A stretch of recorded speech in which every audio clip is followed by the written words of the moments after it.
Hello everyone! Again, nandito po tayo ulit. So, parang excited lang ako kasi for today, ang daming bagay na gusto ko pasalamatan, maraming bagay na gusto ko appreciate.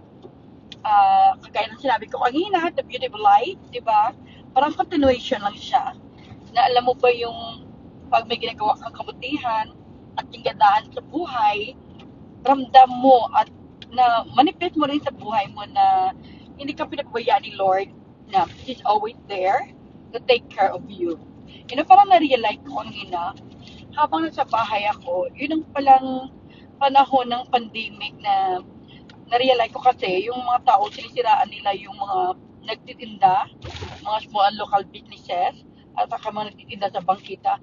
And then na-realize ko na today, na wala tayong karapatan manira kahit kanino man, lalo na yung mga tao nagsusumikap, dahil sa pagsumikap nila gumaganda yung buhay nila. Kasi naging rin ako naging produkto din ako sa mga nagtitinda, sa mga small and local businesses, kaya gusto ko sila ipagtanggol sa mga lalo na sa mga tao na naninira, na kung may kaibigan kayo, kapamilya kayo na nagtitinda, i-appreciate nyo sila. Kasi hindi mo alam, mabuti nga hindi sila umuutang sa inyo di ba? Nagsusumikap sa magtinda para may kakainin yung pamilya nila. Kaya kung meron akong kapatid na proud ako sa kanya. Samantala, yung mga ibang tao, tulog pa, siya gising sa madaling araw sa Pilipinas kasi kailangan ipopost yung mga binibenta niya tapos i-deliver niya pa. Kaya hindi ako na-surprise na nakabili siya ng sasakyan. I mean? Ang tao may sariling sikap at nagtsatsaga, merong mararating, di ba? Kaya wag nating maliitin, sisiraan, yuyurakan, at tawanan ang mga taong nagtitinda. It's very, very simple logic. Dapat ipagmalaki natin sila kasi sila yung tao na madikarte, kahit hindi naghihintay ng tulong, nagsusumikap sila. At the same time, sila yung tao na may mararating na hindi sila magugutom. And right now, I realized na 4 years ago, yung kasagsagan ng pandemic, na nagtinda din ako ng mga pagkain dito. Yung mga puto, leche plan, bok choy, arroz valenciana, pancit, Pinoy spaghetti, kansi, at saka yung sa Ilonggo, yung sa mga bakulod nun dyan, yung laswa, at saka bok choy, no? Yun ang mga binibinta ko dito noon, noong 2020, kasi pandemic nga, kailangan ko gawin yun. Noong nagbibinta ko, naka-work at home ako, tapos nung time na nag-open na, I still working, early in the morning, nire-ready ko na yung paninda ko. After papasok ko sa trabaho, pag uwi ko ng 5 o'clock, lulutuin ko na, i-ready ko na, tapos i-delivered ko pa. Ganon ang ginawa ko, pero yung pera, hindi pumunta sa akin.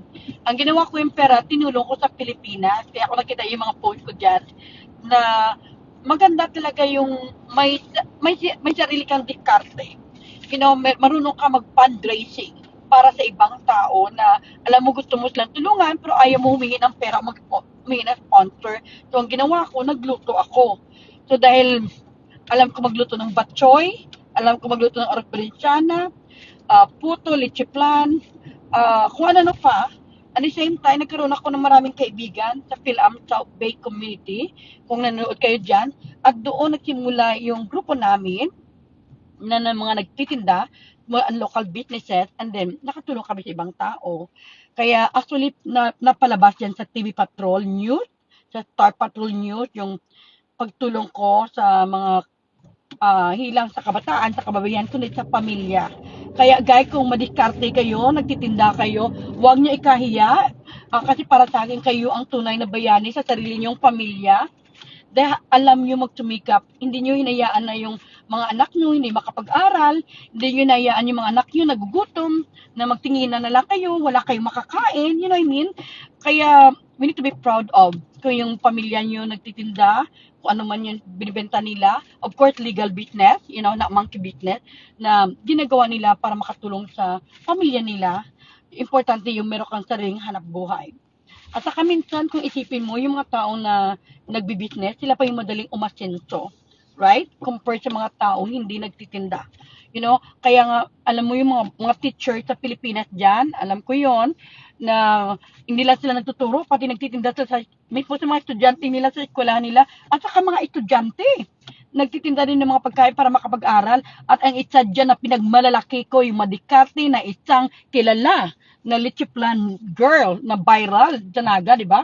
Aba nag-aaral si Medit during recess, nagtitinda siya ng, ano ba yung binibenta niya? I'm not sure kung turon, lumpia, or whatever. Isa yun sa magandang example sa mga kabataan ngayon. Hindi na uso yung mahiya ka. Mahiya ka kung wala kang naitulong sa pamilya mo. Mahiya ka kung wala kang naging tamad ka. Kasi yung buhay nga natin, kailangan maging madikarte ka. Hindi lang maging matalino ka, magaling ka sa eskwelahan, the same time, marunong ka rin sa sariling buhay. Kasi kung tutuusin natin, marami mga tao na hindi nakapagtapos sa pag-aaral. Pero dahil sa negosyo, marami silang naipundar. Pero napaaral yung mga anak nila. So, it's a basic example dyan, yung mga magulang ko. Yung nanay-tatay ko, hindi man lang nakapagtapos ng even elementary. Pero pinagmalaki ko sila, pero namatay na sila sa heaven na watching me. Dahil tinuruan kami nila paano magluto ng mga pagkain. Kaya I'm so very proud kasi marunong ako magluto. Kaya kahit saan mo ko dalhin, palutuin mo ako, kayang-kaya ko. Kasi natutunan namin sa mga magulang namin magluto ng pagkain. So, pasensya na ha, kasi I looking for parking. So, ngayon, kung nakikita niyo ako nakasuot ako nito, it's another business opportunity ito.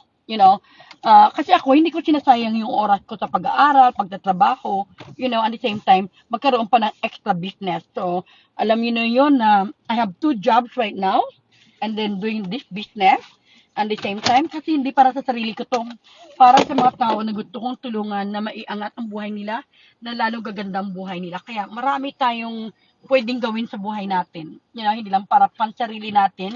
Kasi what I learned